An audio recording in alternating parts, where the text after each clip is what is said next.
Hi, my name is David England, and I wanted to just share with you a brief overview of how this Grand Canyon image came about. This image was the result of a lot of work. Sometimes you just have to kind of keep looking at an image to decide what needs to be improved, what needs to be changed, and so forth. This has definitely been one of those creative works. But I think the thing that is most surprising about this image is its beginnings.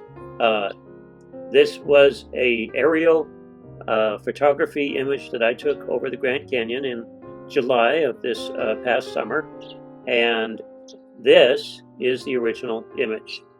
And if we go to the library view, we can see how this image was shot. It was shot on my Sony A7R3 full-frame digital camera.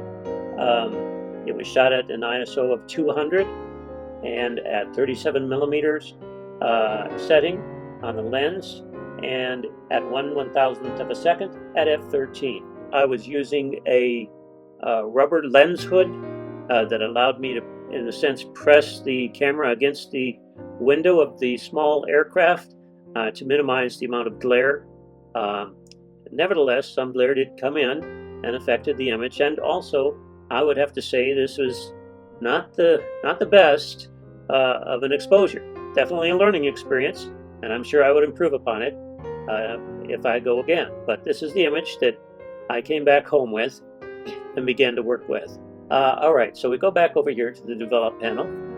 And of course, one of the first things you would do with an image like this would be to perhaps straighten it. A way I could demonstrate that would be with a virtual copy. So we'll just create a virtual copy here.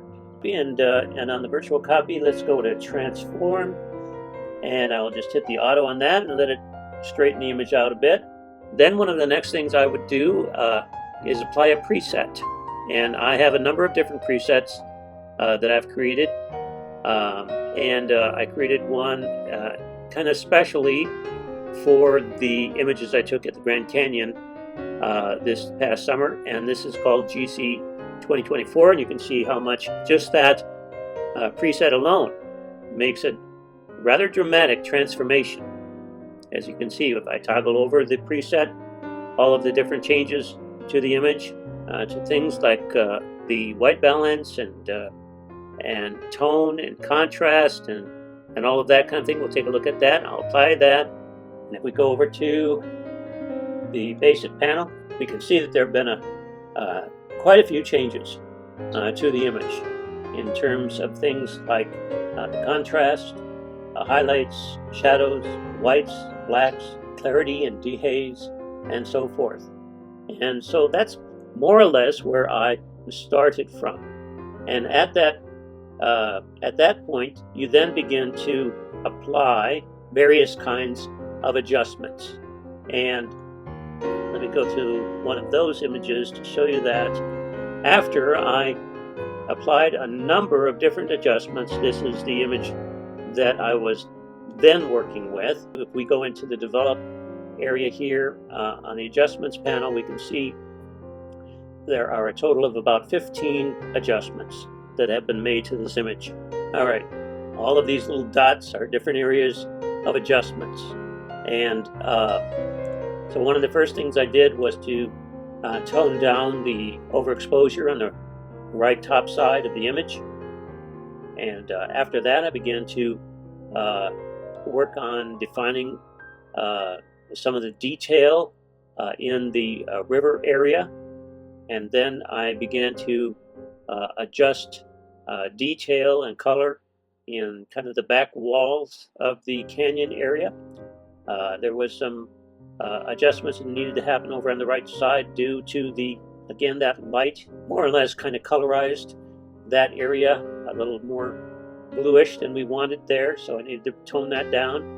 I also applied several, if you will, color range effects and adjusted different color ranges. But as you can see, there's a number of different adjustments that have been made to the image, but 15 adjustments brought me to this point.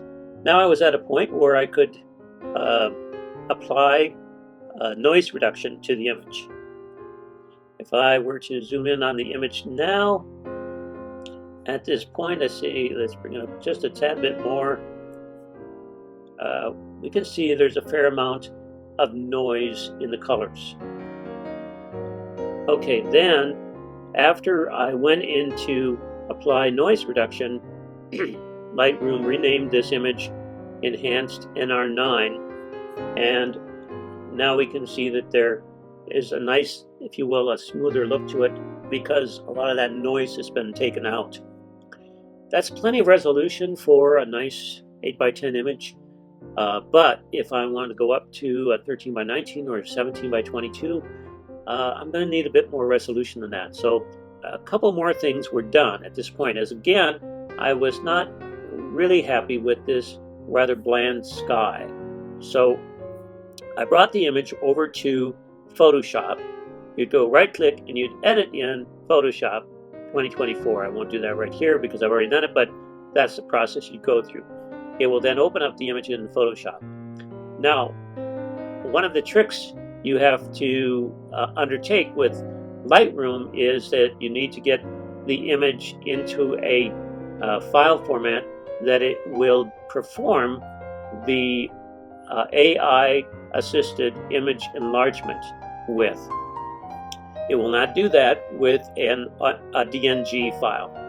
So that means if I go back into the Enhance panel, these items are grayed out.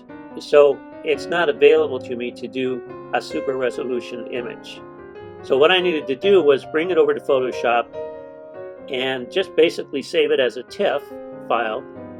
But additionally, I decided while I was there, and Photoshop has some additional tools that I could use, such as sky replacement, I did go ahead and replace the sky.